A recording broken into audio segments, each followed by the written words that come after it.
They just kicked us out. Don't even talk to them. And we're leaving, bro. Okay.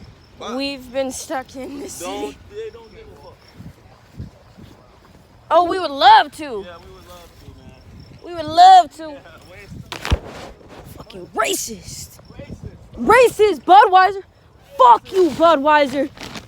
Racist ass fucking cunts. Racist. You're all gonna go to fucking hell. You better fucking repent. You're gonna go to fucking hell. You're gonna deny dark skin color? Fuck. You're getting kicked out everywhere. Good luck in the burning sulfur, bitch. Cause fuck y'all. Guess what? God loves justice. He's the God of justice and love and peace. So guess what happens when people disrespect that their whole lives? What the fuck happens?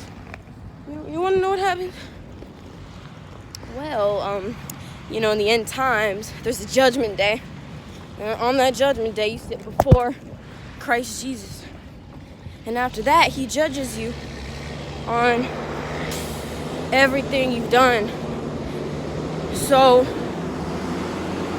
just let that sink in. Live a righteous life. Grow close to God. Don't lean on your own understanding. Lean on God's understanding of what his word says. And after that, you'll be good.